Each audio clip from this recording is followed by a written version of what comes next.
Comme je te le disais Léon, l'enseignement du pasteur de la dernière fois m'a tellement touché jusqu'au point où j'ai décidé de m'abstenir jusqu'au mariage. Quoi? Mais qu'est-ce que tu me racontes? Tu penses qu'on restera ensemble comme cela sans plus rien faire du tout, jusqu'au mariage? Oui, je le pense Léon.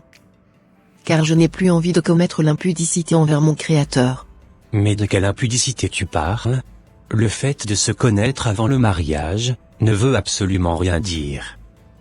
Tout le monde le fait aujourd'hui. Et je ne pense pas que ça soit cela qui détruira ta relation avec ton Créateur. Mais qu'est-ce que tu me racontes Léon?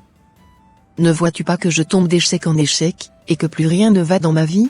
Malgré tous les efforts que je fournis au quotidien, j'ai du mal à assimiler mes cours. Depuis qu'on a commencé ce jeu, mes notes ont drastiquement chuté, et je connais maintenant très souvent de la honte publique. Je ne vois même plus l'exaucement de mes prières. J'ai comme l'impression que Dieu s'était fâché contre moi. Je me sens très loin de mon Créateur. Oh! Arrête un peu avec tes conneries.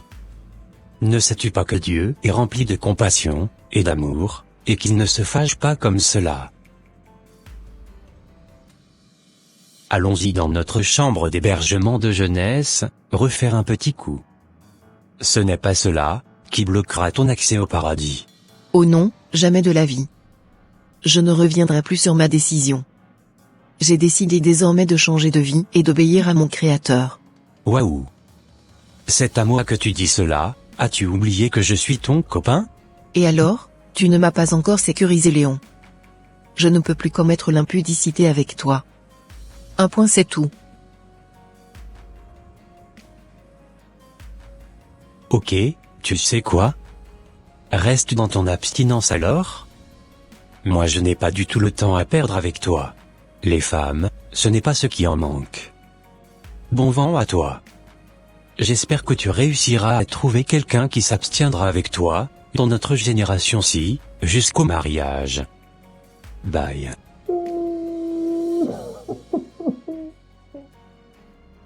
Ô Seigneur, tu vois la croix que je supporte maintenant?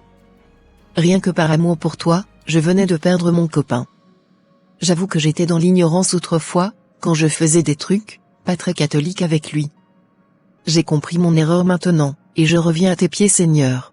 S'il te plaît, pardonne-moi vraiment pour tout ce que je t'ai pu faire de mal, à travers ma désobéissance.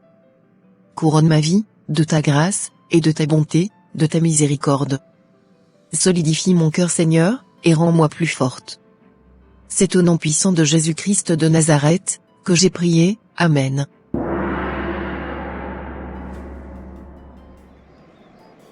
Mais c'est ta qui m'aime, elle voulait faire la sainte? Elle croyait qu'elle pouvait me berner comme cela. Cette petite Rachel que j'ai toujours connue ici se lève maintenant et me dire qu'elle veut s'abstenir. Elle n'a qu'à aller s'abstenir avec ses chatons. Plus jamais encore, elle me reverra sur son passage. Je m'en vais comme cela, me mettre en couple avec l'une de ses meilleures amies. Je pense en faisant comme cela qu'elle comprendra qu'on ne joue pas avec moi.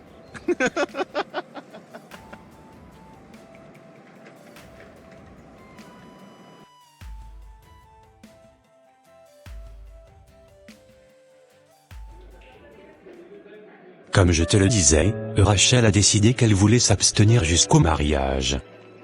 Je respecte sa décision, mais ce n'est pas quelque chose que je me sens prêt à accepter pour le moment. Je comprends. C'est une décision très personnelle. Mais je pense que tu as bien fait de respecter son choix. Chacun doit suivre ses propres convictions. Oui, c'était difficile, mais je pense que c'était la meilleure chose à faire pour nous deux. Absolument, je valide. Dis-moi, vu que tu es à nouveau célibataire, cela ne te tenterait pas qu'on s'unisse ensemble? Oh, super, c'est exactement ce que j'allais te dire en plus. Tu as juste fait le premier pas. Tu sais quoi, Tania, je t'ai toujours désiré secrètement dans mon cœur. Je suis très heureux du fait que toi aussi tu sentais la même chose aussi de ton côté. Et oui Léon, j'ai toujours rêvé d'être avec toi un jour. Moi aussi ma biquette. Je pense que notre couple sera le plus beau du monde. Je le pense sincèrement aussi Léon.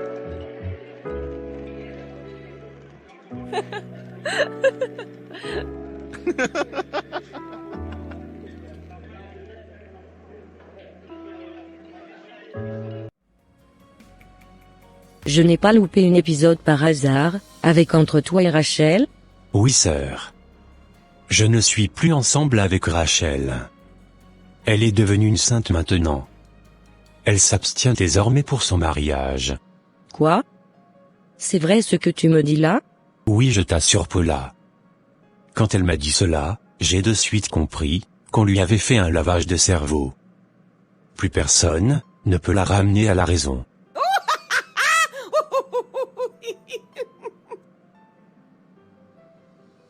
Elle est vraiment incroyable ta Rachel. J'espère bien qu'elle trouvera quelqu'un qui rentrera dans son délire. Je l'espère aussi. Je suis quand même un peu déçu d'elle, moi qui croyais qu'elle t'aimait vraiment. C'est exactement ce que je m'étais aussi dit. J'ai finalement compris qu'elle n'était pas trop attachée à moi. Elle préfère obéir à un Dieu qu'elle ne voit pas, qu'à moi qui suis son ex-copain. Elle est vraiment incroyable cette fille. C'est exactement ça. Je la trouve aussi incroyable. Je pense que tu as bien à faire, de stopper la relation avec elle. D'accord. Merci beaucoup, sœur, de m'avoir compris. Je peux te rassurer que, plus personne n'agit de cette manière. Je t'assure qu'elle va attendre longtemps, avant de trouver son futur mari. Abstinence, abstinence, quelle abstinence même.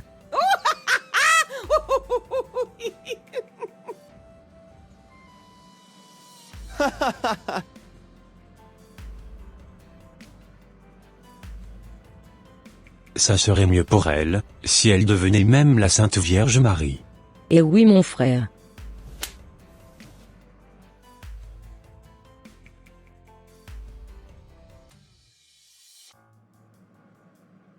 Qui est-ce que je croise comme cela? Coucou ma petite Rachel, comment tu vas? Super bien par la grâce de Dieu, et toi? Moi aussi je me porte à merveille. Je pète la forme même, en ce moment. D'accord, j'ai appris ce que tu m'as fait. Et je suis très déçu de toi. Je ne pouvais jamais imaginer que tu allais récupérer mon Léon comme cela. As-tu oublié qu'on se partageait quasiment tout ensemble autrefois? Tu étais vraiment la seule en qui je me confiais. Celle qui connaissait pratiquement tous mes secrets. Comment peux-tu me poignarder comme cela? Qu'est-ce que tu racontes même? Tu parlais comme si j'étais venu choper ton Léon. Tu as délaissé Léon, et quelqu'une d'autre l'a repris, c'est tout. Mais tu peux pas parler comme cela, tu étais ma meilleure amie? L'amour n'a pas de sentiment cocotte. Ton Léon est désormais à moi maintenant. T'inquiète pas, il ne va pas chômer avec moi. Je vais le faire travailler tous les soirs. Jusqu'à ce que lui-même il reconnaisse qu'il est tombé sur une vraie femme. Tu as trouvé une perle rare comme cela, et tu n'as même pas su le garder auprès de toi, à cause de tes idées anciennes. Abstinence. Tu crois que c'est pour rien qu'on commence à avoir des envies à l'adolescence? C'est déjà bouclé entre moi et ton Léon. Allez, je n'ai plus trop le temps à perdre. Au revoir. Bye. Ô Seigneur Jésus, viens me secourir.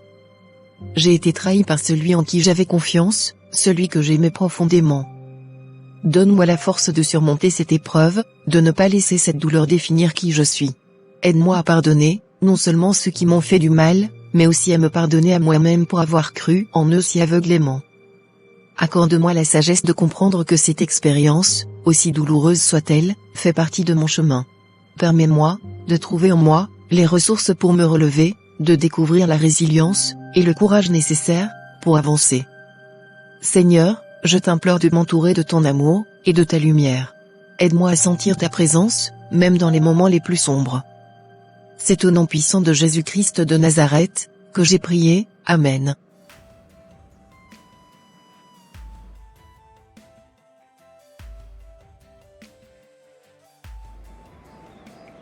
Il faut que j'aille voir la sainte, qui a délaissé mon frère, à cause juste d'une histoire de sexe. Nous sommes une nouvelle génération. Ne sait-elle pas que personne ne pratique l'abstinence jusqu'au mariage? Aujourd'hui, je dois la confronter tout de suite, par rapport à ce sujet.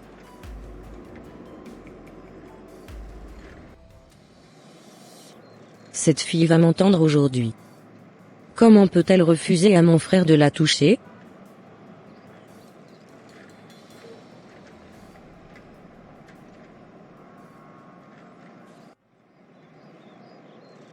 Je vois la sœur de mon ex-copain. Salut sœur. Je n'ai pas le temps de répondre à ta salutation. Je suis au courant de tout ce qui se passe entre mon frère et toi. D'accord, et dis-moi, pourquoi tu es énervé comme ça? Pourquoi as-tu refusé à mon frère de ne plus te toucher? Tu penses que tu es la plus belle fille du monde? D'ailleurs, quelles sont les raisons qui t'ont poussé à prendre cette décision? Tu sais, aujourd'hui j'ai véritablement donné ma vie au Seigneur Jésus-Christ, du coup, la Bible enseigne que les relations sexuelles doivent être réservées au mariage. C'est le respect de soi qui m'a poussé à prendre cette décision. Notre corps est considéré comme le temple du Saint-Esprit, et il est important de le préserver. Vivre dans l'abstinence m'aide à me concentrer sur ma relation avec Dieu, et cela m'aide également à grandir spirituellement sans distraction. En vivant selon ses convictions, en tant que jeune femme, je serai peut-être un exemple pour les autres. Détrompe-toi ma chérie. Qui t'a embobiné le cerveau jusqu'à ce point? Toi qui étais une femme folle, auparavant, te voilà aujourd'hui, avec plein de barrières. Reste là, à jouer, à la sainte. Penses-tu qu'à l'heure d'aujourd'hui, les hommes de Dieu pratiquent ce qu'ils enseignent dans les assemblées? Penses-tu qu'il y a une différence entre le fait de passer à l'acte avant le mariage, ou après le mariage? À l'heure d'aujourd'hui, plus personne ne respecte l'abstinence. Tu sais, si personne ne respecte cela, je serai l'exception. Car je ne sers pas Dieu, pour plaire aux hommes. Réfléchir bien aux actes que tu poses, sinon, tu regretteras tôt ou tard. Je sais que je suis dans la vérité, et je ne regretterai rien. En tout cas, ton Léon a déjà trouvé un autre partenaire. Je n'ai pas peur, car Dieu ne permettra jamais que je finisse célibataire. Une femme avertie en vaut plusieurs. À bon attendeur, salut. Salut.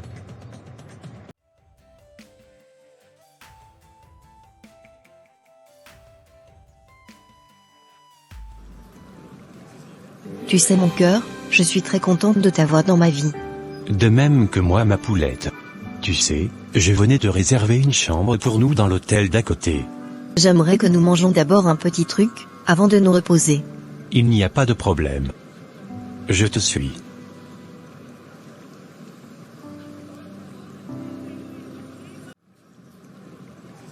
J'ai un message à vous faire passer.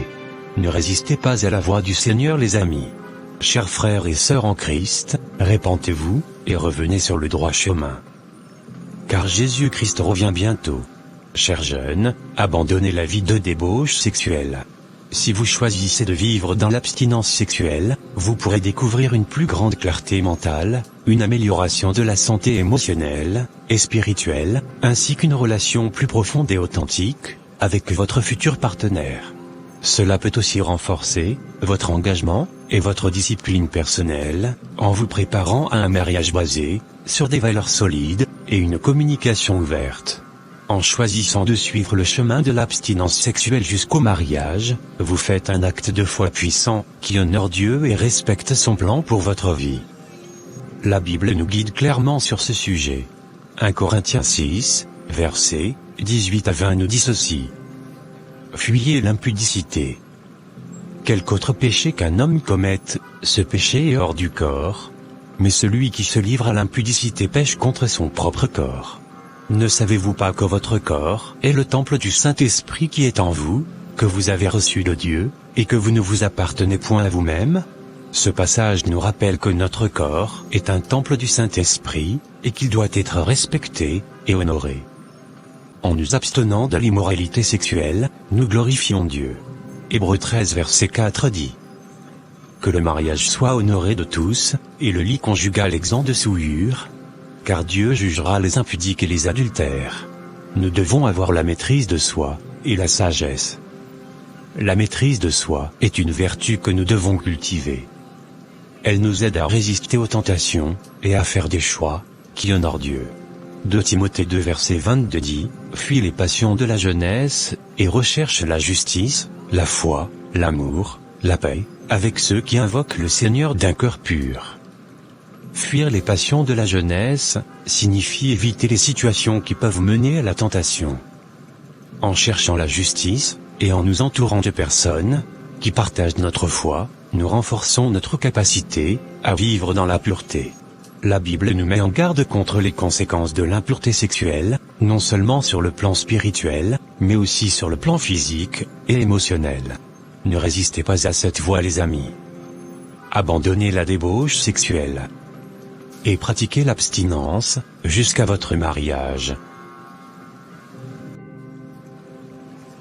Qu'est-ce que cet évangéliste raconte même? Ne sait-il pas que nous sommes encore jeunes, et que nous devions profiter de notre vie à fond? Sans te mentir, j'ai envie de le faire taire, en lui donnant une bonne claque. Non, laisse-le, car il ne sait pas de quoi il parle. Je suis sûr que, ce monsieur est un impuissant. Tu as raison, je suis sûr qu'il est un garçon très faible, aux fesses. Tu as tout dit.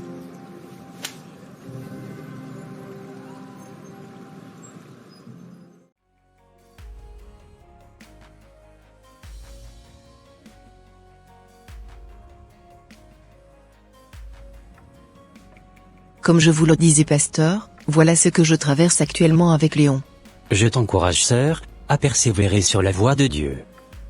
Continue à plaire à ton Seigneur, et il fera des grandes choses dans ta vie. Il te fera bénéficier de la totalité de sa grâce. Désormais tu réussiras dans toutes tes entreprises. Le Seigneur récompense toujours ceux qui obéissent à sa parole. Tu sais, je ferai l'effort de discuter avec ce jeune homme, afin de le ramener à la raison. J'espère bien qu'il vous écoutera. T'inquiète pas. Je ferai de mon mieux. Ok, ça marche.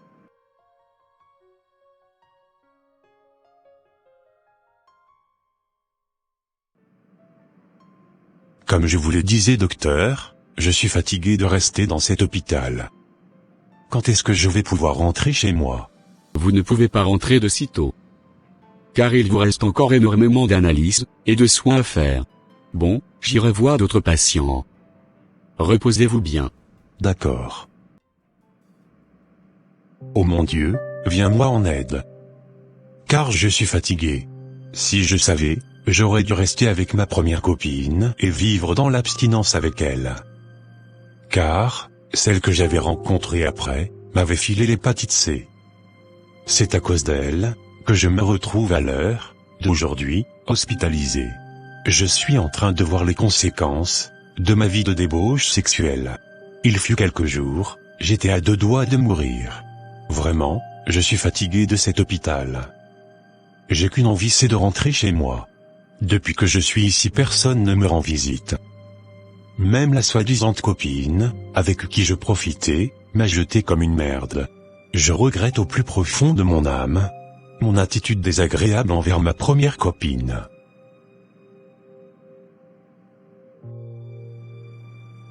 Salut frère.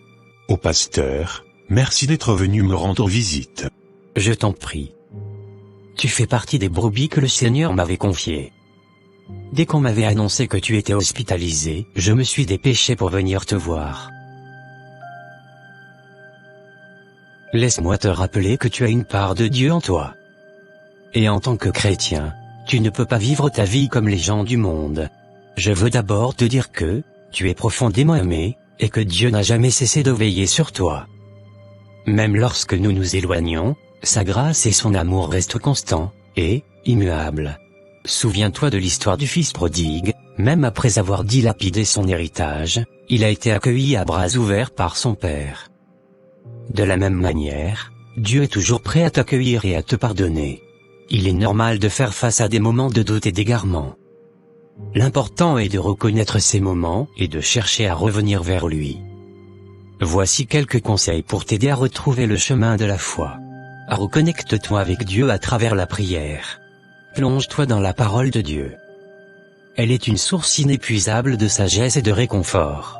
Entoure-toi des vrais frères et sœurs en Christ.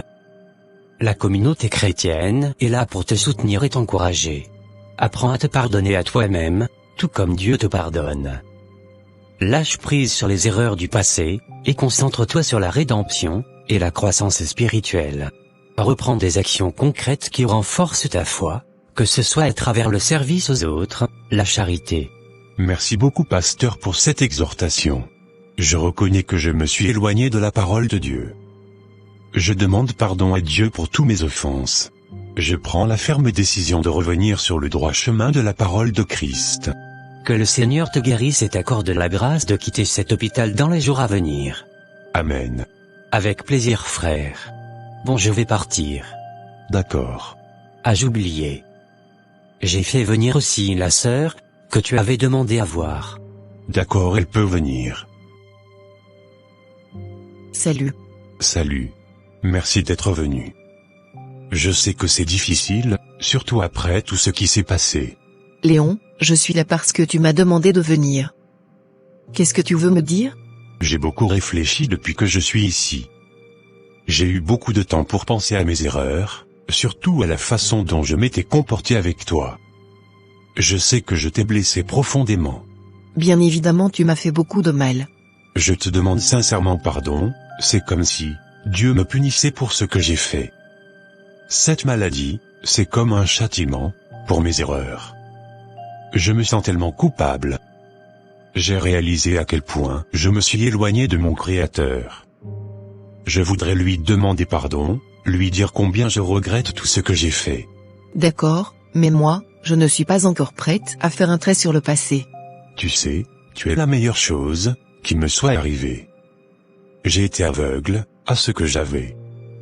Je sais que ça semble désespéré, mais je veux une chance de te montrer que j'ai changé, que je peux être digne de toi.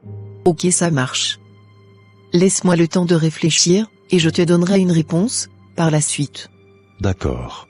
Que l'Éternel veille sur toi, et qu'il te guérisse. Amen.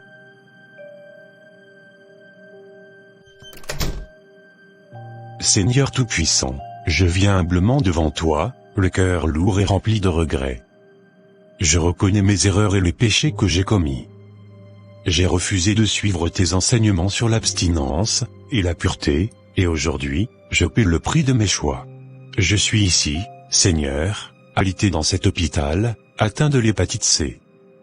Cette maladie m'a affaibli, m'a isolé, et m'a conduit à une profonde réflexion sur ma vie et mes décisions. Je comprends maintenant combien j'ai été égaré, et combien j'ai besoin de ta miséricorde et de ta grâce. Seigneur, je te demande pardon pour toutes les fois où j'ai négligé tes commandements. Pardon pour mon orgueil, ma désobéissance et ma négligence de tes voies. Je te demande de purifier mon cœur et de me guider vers un chemin de rédemption. Je te prie, ô Dieu de miséricorde, d'étendre ta main de guérison sur moi. Que ta force divine traverse chaque cellule de mon corps, apportant guérison et renouvellement.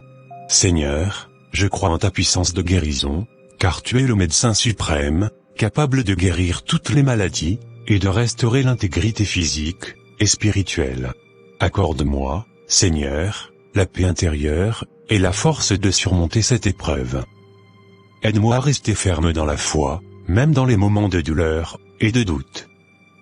Que cette expérience soit un tournant dans ma vie, me rapprochant de toi, et m'amenant à vivre selon tes préceptes.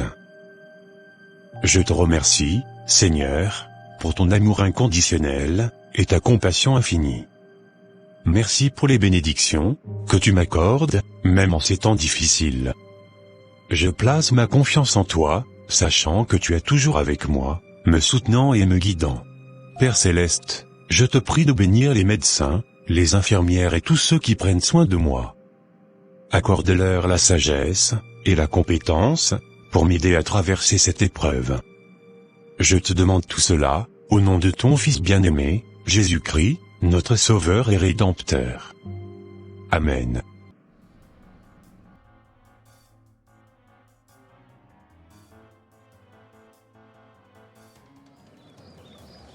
Je suis tellement heureuse que tu sois enfin sorti. Je priais tous les jours pour ta guérison. Tes prières ont été exaucées. Je suis guéri. Et je te suis reconnaissant d'avoir été là pour moi, même dans les moments les plus sombres. Tu sais Léon, je ne pouvais pas imaginer ma vie sans toi. Cette épreuve nous a rapprochés, et m'a fait réaliser combien tu comptes pour moi. Moi aussi, Sophie.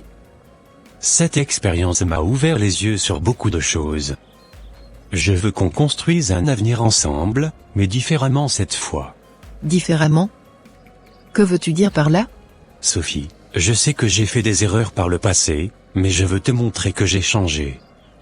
j'ai pris une décision importante. Je veux qu'on s'abstienne jusqu'au mariage. Je veux honorer notre relation de la manière la plus respectueuse et aimante possible. C'est vraiment beau. Tu es sûr de pouvoir le faire? Oui, je suis sûr. Cette maladie m'a appris beaucoup sur moi-même et sur la vie. Je veux te prouver que je suis digne de ta confiance et de ton amour. Nous méritons de commencer sur des bases solides et saines. Je t'aime, Léon. Et je suis prête à faire ce chemin avec toi.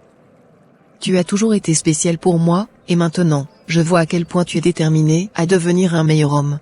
Merci, Sophie. Ensemble, nous pouvons surmonter n'importe quoi. Je suis impatient de voir ce que l'avenir nous réserve, en construisant une relation basée sur le respect, la confiance et l'amour véritable. Oui, Léon, nous le ferons. Je suis tellement contente que nous soyons de nouveau ensemble. Ce nouveau départ signifie beaucoup pour moi. Allons célébrer cette nouvelle étape de notre vie. Nous avons tant de choses à découvrir et à partager. Et cette fois, nous ferons tout comme il se doit. D'accord, Léon. Je suis très satisfaite de l'engagement que tu viens de prendre. Que le Seigneur puisse te guider et t'aider à l'accomplir. Amen. Et ainsi soit-il. Amen.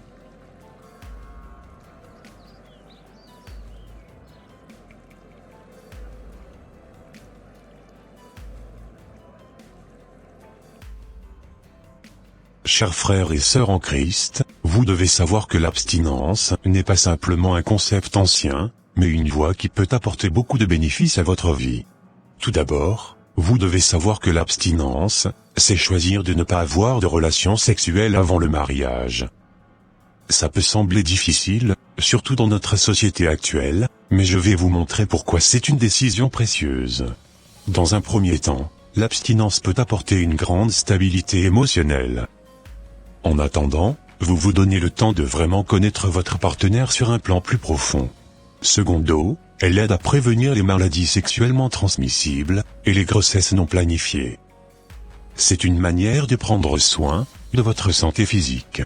Tertio, l'abstinence renforce votre relation avec Dieu. En suivant ses préceptes, vous vous rapprochez de lui, et trouvez une paix intérieure unique. Vous savez les amis, il est écrit dans le livre de 1 Corinthiens 6, versets 18 à 20 ceci, « Fuyez l'immoralité sexuelle. Tous les autres péchés qu'un homme commet, sont en dehors de son corps, mais celui qui pêche sexuellement, pêche contre son propre corps. » Il est aussi écrit dans le livre de Hébreux 13 verset 4 ceci, « Que le mariage soit honoré de tous, et le lit conjugal exempt de souillure, car Dieu jugera les fornicateurs et les adultères. » 1 Thessaloniciens 4 versets 3 à 5, nous dit ceci, « Ce que Dieu veut, c'est votre sanctification, que vous vous absteniez de l'immoralité sexuelle. Que chacun de vous sache posséder son corps, dans la sainteté et l'honneur, sans se livrer à une convoitise passionnée, comme les païens, qui ne connaissent pas Dieu. » Alors, pour résumer, l'abstinence jusqu'au mariage vous apporte une stabilité émotionnelle, protège votre santé physique, et enrichir votre relation avec Dieu. Que l'Éternel des armées vous bénisse abondamment, et vous encourage à marcher dans cette voie. Et voilà mes frères et sœurs. Ça sera tout pour cette vidéo. Si cette vidéo vous a plu, n'hésitez pas de mettre un j'aime, de la commenter, et de la partager, à votre entourage, afin qu'une seule âme soit sauvée, et restaurée. Et s'il vous plaît, n'oubliez pas de vous abonner, à la chaîne, Les Ateliers d'André, pour ne rater aucune de nos prochaines vidéos. Que Dieu vous bénisse, et vous protège, votre sœur Pélagie. Et votre frère André.